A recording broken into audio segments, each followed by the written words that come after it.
maksimal ya, rata-rata mungkin bisa mengubah pandangan, oh iya bisa nih kerja. Oh. Seperti kita lihat itu banyak juga isu selain keracunan ya. Itu ada yang korupsi.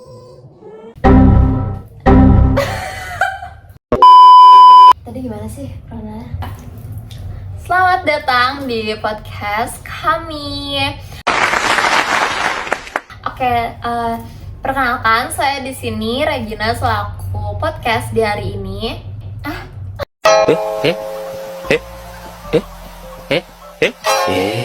Perkenalkan, saya Regina selaku host di acara podcast hari ini ditemani oleh dua rekan saya. Saya Sheila. Saya Talisa. Dan di sini kita bertiga akan membahas mengenai MBG, terutama di kasus keracunannya. Nah, MBG itu tuh kan sebenarnya adalah program unggulan dari presiden kita saat ini ya, yaitu Bapak Prabowo. Dan ini tuh isunya tuh mulai naik akhir-akhir ini, isu-isu kayak keracunannya, korupsinya dan lain sebagainya tuh mulai naik. Nah, langsung aja kita tanya ke dua teman saya yang ada di sini ya. Nah, kan isu MBG ini tuh mulai naik ya. Awal mulanya kasus ini tuh kayak gimana sih? Awal mula kasus keracunan ini bisa naik tuh gimana sih? Kalau kemarin aku tuh sempat baca dari The Conversation, kata dari analisisnya itu karena pemerintah lagi kejar target. Jadi karena hal itu yang bikin dapur itu tuh belum tersertifikasi, yang dimana bahan-bahan pangannya belum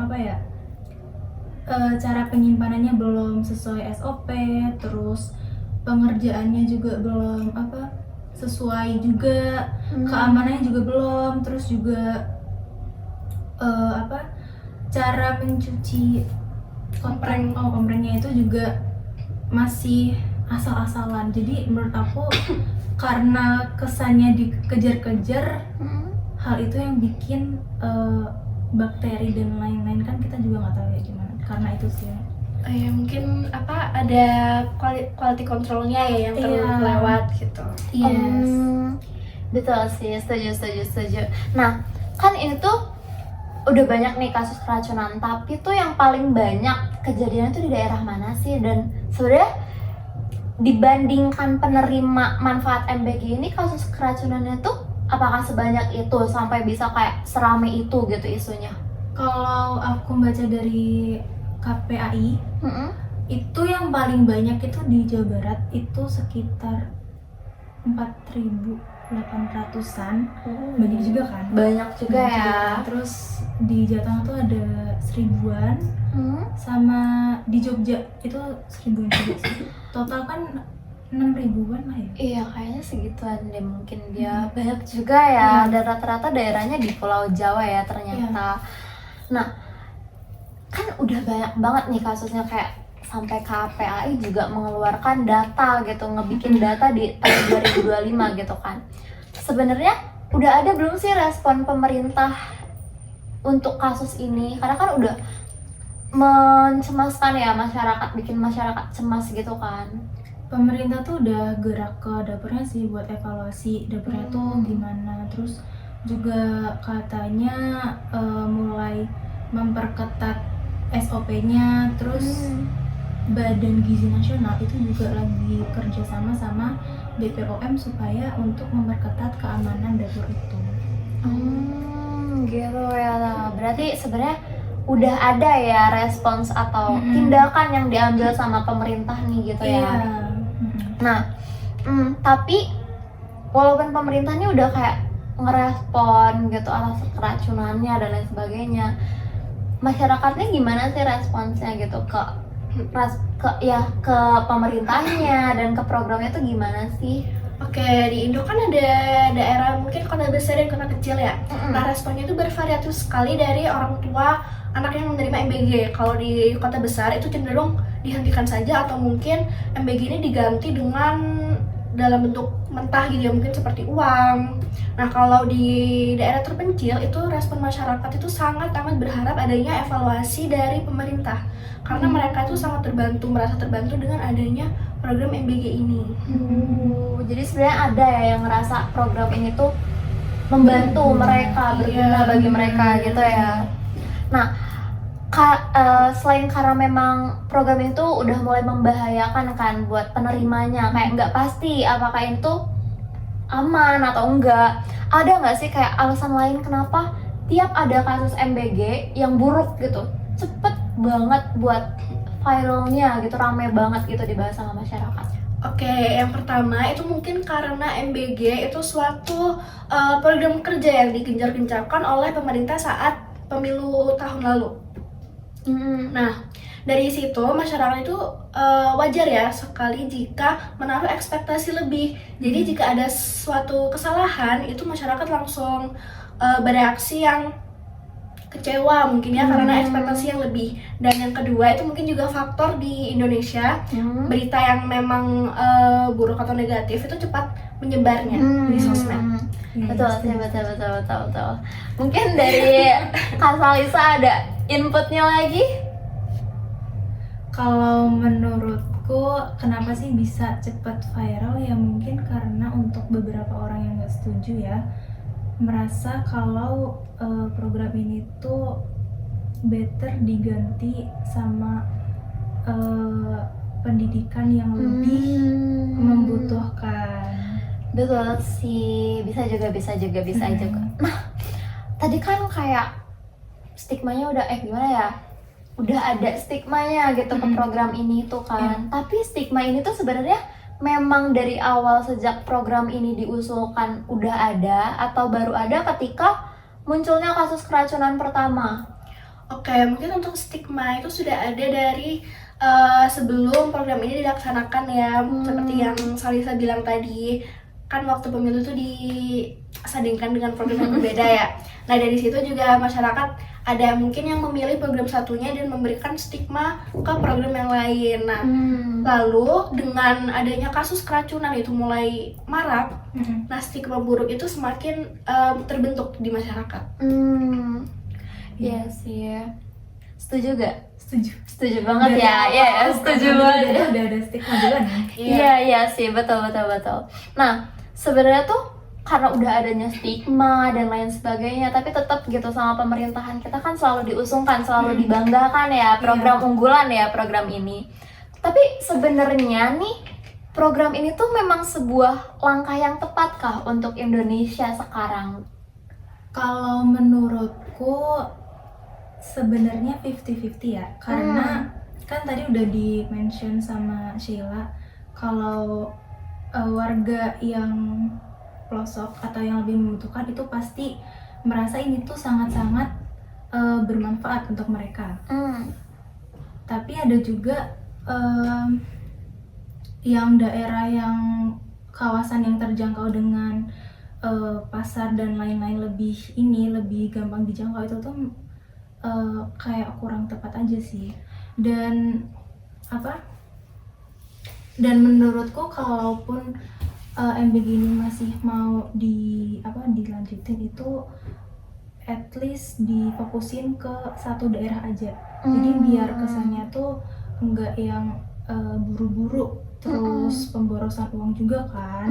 Jadi kalau fokusnya ke daerah pelosok atau daerah yang benar-benar membutuhkan, itu menurut aku oke aja sih kalau ini MBG. Lebih oke gitu ya. Tapi satu daerah yang difokuskan ini tuh satu daerah spesifik atau misalnya daerah yang tertinggal saja kah? Yang tertinggal. Oh, gitu memang sih. yang kurang kesentuh lah ya sama pemerintah gitu Ya, ya. setuju banget. Kalau menurut aku juga benar kata Salisa. Nah, MBG itu sebenarnya juga tepat sih ya untuk memperbaiki gizi di daerah yang memang tertinggal pelosok, seperti di mungkin Papua gitu ya, masih sangat susah menyangkau untuk pangan.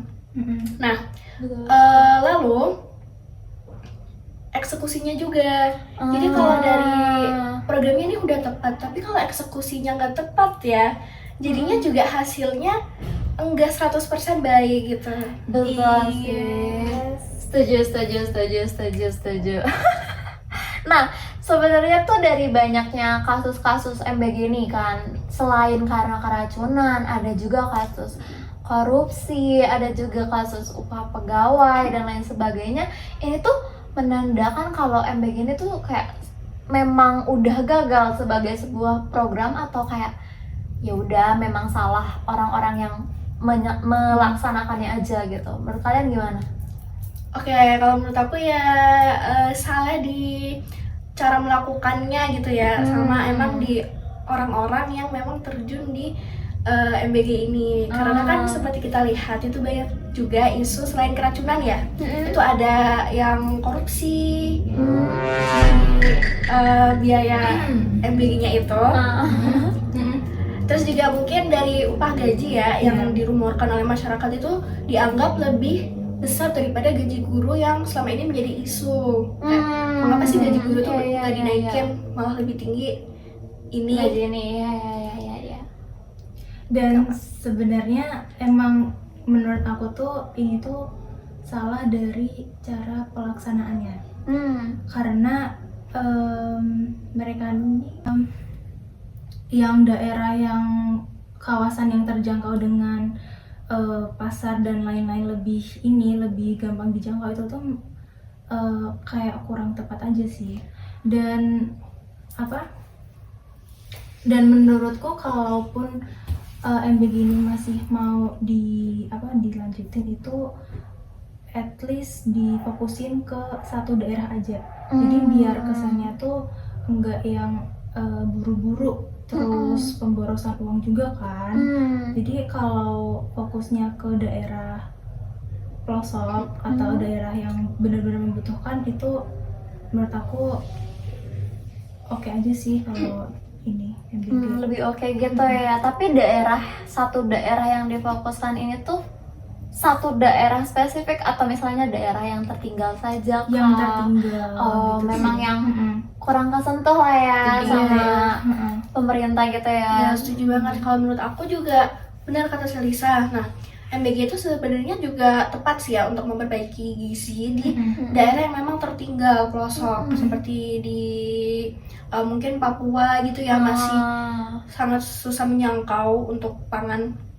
Nah, lalu eksekusinya juga. Jadi kalau dari programnya ini udah tepat, tapi kalau eksekusinya nggak tepat ya. Nah, sebenarnya tuh dari banyaknya kasus-kasus MBG ini kan, selain karena keracunan, ada juga kasus korupsi, ada juga kasus upah pegawai dan lain sebagainya. Ini tuh menandakan kalau MBG ini tuh kayak memang udah gagal sebagai sebuah program, atau kayak ya udah memang salah orang-orang yang melaksanakannya aja gitu. Menurut kalian gimana? Oke, kalau menurut aku ya salah di cara melakukannya gitu ya, sama emang di orang-orang yang memang terjun di MBG ini. Karena kan seperti kita lihat itu banyak juga isu selain keracunan ya, itu ada yang korupsi di biaya MBG-nya itu. Terus juga mungkin dari upah gaji ya. Dan sebenarnya emang menurut aku tuh ini tuh salah dari cara pelaksanaannya. Karena mereka ini takut deh. Gak apa gimana tuh? Iya. Karena gini ya, pemerintah tuh kayaknya pengen membanggakan program ini supaya dilihat warga tuh ini programnya bener nih. Nah, dengan kayak gitu mereka tuh bener-bener jor-joran banget ke MBG kan. Dan menurut aku dengan cara mereka yang kayak gitu tuh kayak kurang tepat aja gitu. Cara pelaksanaan yang gimana kan kalau diburu-buruin juga tadi yang kayak bahan pangan dan lain-lain juga belum tentu keamanannya gimana terjaga gitu kan, aku juga belum tahu. Dan terus untuk masalah yang udah di-mention yang tentang korupsi juga, kita kan juga nggak tahu ya kalau dari pemerintah disetor dari ke dapur dan lain-lain itu kan kita juga nggak tahu ya di belakang itu gimana. Betul sih. Jadi kalau pelaksanaannya beneran program ini mau jalan dengan baik itu emang harus dipikirin matang-matang, jangan yang langsung kejar target gitu. Iya benar. Iya, betul betul. Iya Kayak sih. mungkin bisa lah harinya nggak setiap hari gitu, biar nggak terkesan kejar target banget sampai nggak lolos quality control lah atau apa gitu ya, biar meminimalisir juga keracunan, karena kan makanan memang mudah basi ya teman-teman. Gitu, iya sih. Iya sih, setuju. Nah, tapi kan walaupun kita berpendapat bagaimanapun, sebenarnya program ini kan sampai sekarang pun masih jalan dari 2025 yang sudah banyak kasusnya juga masih jalan kan sampai sekarang. Tapi nih sebenarnya ini tuh sebuah program yang masih layak kah untuk dilanjutkan atau sudah pemerintah better untuk stop di sini dan evaluasi aja, gimana tuh? Sekarang mungkin Salisa. Sebenarnya kalau program ini masih mau dilanjutkan, layak aja sih untuk tadi yang udah aku mention untuk warga yang benar-benar membutuhkan ini.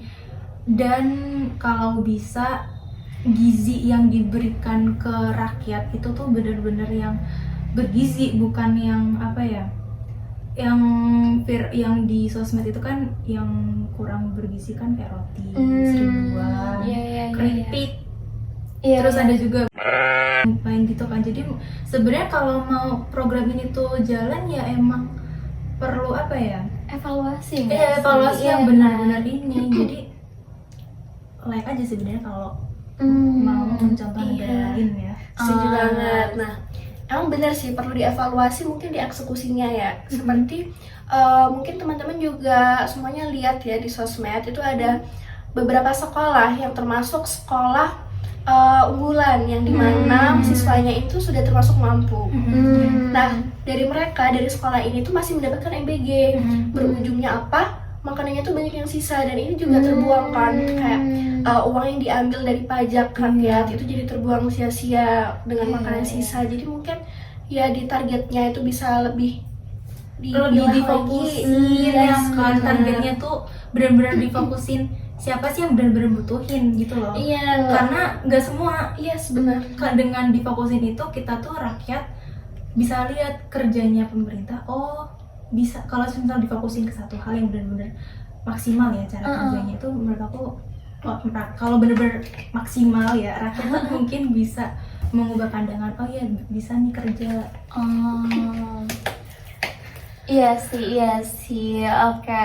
Nah tapi kan sebenarnya walaupun kita bilang sedemikian rupa ya, masyarakat atau sekolah-sekolah yang memang lebih mampu, yang udah unggul, bahkan beberapa sekolah swasta yang terkenal dengan gengsinya, elitnya juga tetap dapat program MBG ini kan. Iya, Sebenarnya tuh untuk golongan masyarakat yang seperti itu tuh apa sih manfaat MBG ini gitu. Oke, mungkin kalau untuk perbaikan gizinya ya sebetulnya seperti mereka ini tuh perbaikan gizinya sudah ada ya pastinya dari orang tua, apalagi tergolong menengah ke atas ya untuk sekolahnya. Mungkin untuk manfaatnya di menghemat uang jajannya siswa tersebut aja ya. Mungkin dari mereka tuh ada yang emang suka banget makan nih, terus kayak wah dapat makanan tambahan dari SD gitu. Benar. Iya sih, mungkin itu juga alasan beberapa masyarakat kota masih suka ya sama program ini. Iya sih, setuju. Nah, tapi Karena banyaknya kasus nih ya yang udah terjadi gitu di masa program ini berjalan, gimana sih sebenarnya cara pemerintah tuh buat ngembaliin kepercayaan masyarakat biar mereka tuh tenang gitu loh ngirim anaknya ke sekolah dan anaknya makan MBG tanpa mereka tuh kayak harus khawatir aduh nanti anak saya pulangnya keracunan gak ya gitu-gitu, gimana? Oke, coba dulu. Oke, kalau dari aku mungkin dari pelaksanya itu dievaluasi lagi ya lebih transparan. Aku pernah tahu itu ada satu dapur yang dia tuh memang transparan, jadi menu di hari itu tuh di-share ke wali murid siswa yang akan mendapatkan MBG.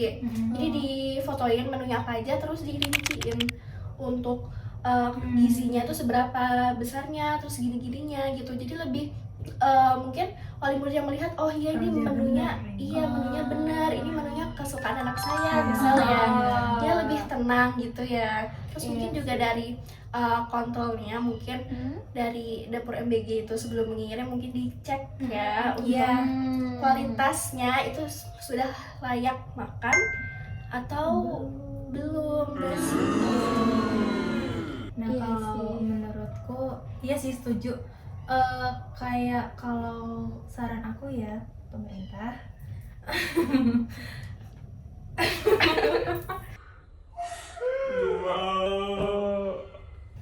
apa satu daerah atau satu kecamatan atau satu kabupaten itu kalau bisa apa ada dua apa ya badan gizi apa dokter gizi lah ya yang mempertanggungjawabkan itu. Dan saranku itu dengan difokusin ke satu daerah itu menunya tuh disamaratakan, jadi dan biar dapur-dapur tuh udah nggak bingung gitu loh menunya apa ya. Dengan satu daerah menunya disamakan kan, jadi oh tinggal kerja ini gitu. Dan menurutku juga kalau bisa, kalau dari kemarin aku ngeliat videonya Pak Anies ngomongin MBG, jadi beliau tuh sempat jelasin tentang kan Jakarta tuh sempat bikin program sarapan gratis buat anak-anak. Nah, di situ beliau menjelaskan ada 4 cara atau 4 apa gitu. Aku lupa lagi apa aja 4-4 itu. Tapi pokoknya dari situ beliau ngomong kalau Jakarta itu pakai yang poin ketiga itu, jadi uangnya tuh langsung dikasih ke masyarakat. Jadi nggak ada tuh yang apa Korupsi. uangnya masuk ke dapur atau ke mana-mana kan Iya. langsung ke masyarakat Iya, kan. Jadi iya, masyarakat yang melihat itu oh balik nih. lebih percaya ya. Lebih percaya. Jadi karena Iya. mereka tahu uang yang dari pemerintah itu sesuai jumlahnya sama yang mereka terima gitu ya. Iya. Iya sih, benar-benar setuju. Dan Tapi kalau misalnya pakai cara kayak gitu, bukannya nanti kayak bakalan timbul pertanyaan lain gitu ya, kayak contoh kasus yang baru-baru ini tentang uang yang sudah diberikan sama pemerintah daerah tapi sama orang tuanya nggak kunjung dibelikan sepatu sehingga anaknya meninggal gitu. Untuk hal-hal tersebut gimana tuh? Berarti balik ke warganya juga nggak sih? Iya, yang edukasinya. penting yang penting pemerintah udah daripada ada korupsi kan, pemerintah udah ngasih nih ke orang tua. Nah berarti emang perlu ada edukasi nih dari buat orang tuanya. Berarti harus dibarengi ya. Iya, harus emang harus ini sih. Iya, kayak kan pemerintah udah transparan dan jujur nih, Iya. masyarakat masih mau Iya. nggak ngikutin gitu ya. Betul. Ya sih, berarti memang semuanya tuh harus dibarengi ya antara Iya. pemerintah sama masyarakat Iya. tuh harus kerja sama sebenarnya. Betul, dengan ada kerjasama kan nggak bakalan menimbulkan hal-hal yang tidak diinginkan. Setuju banget. Nah, jadi sebenarnya tuh kalau yang bisa aku simpulin ya dari pendapat dari Sheila dan juga Salisa hari ini, sebenarnya MBG itu layak untuk dilanjutkan dan bermanfaat juga kok bagi masyarakat. Juga sebenarnya oke, program yang cukup oke, cuman dari cara eksekusi dan lain sebagainya itu kurang, karena kurangnya ada pengawasan, terus juga lebih kelihatan lebih messy karena kayak semua orang tuh bisa menjadi bagian dari MBG ini, bagian dari SPPG ini, bukan hanya orang-orang yang misalnya langsung dipilih pemerintah yang ya kayak gitulah. Nah sebenarnya tuh ini juga ngajarin kita nggak sih kalau misalnya ya itu masyarakat dan pemerintah juga sama-sama ikut andil di permasalahan ini. Kalau misalnya pemerintah mau evaluasi, kita sebagai masyarakat kenapa tidak kan untuk kayak ikut andil dalam perubahan itu. Betul. Iya sih. Nah harapannya sih mungkin untuk program ini ke depannya evaluasi untuk menjadi lebih baik, pengawasannya mungkin lebih diperketat, dan kedepannya juga tidak ada kasus-kasus seperti keracunan yang bakalan merugikan anak-anak. Pihak Iya, nggak bersalah gitu kan, kayak anak-anak yang mungkin di sekolah cuma mau makan tapi tiba-tiba keracunan kayak gitu sih. Mungkin itu aja sih dari kami seputar tentang MBG dan kasus keracunannya ya. Mungkin mohon maaf kalau misalnya kita ada salah kata. Sekian. Sekian, terima kasih. Berapa menit?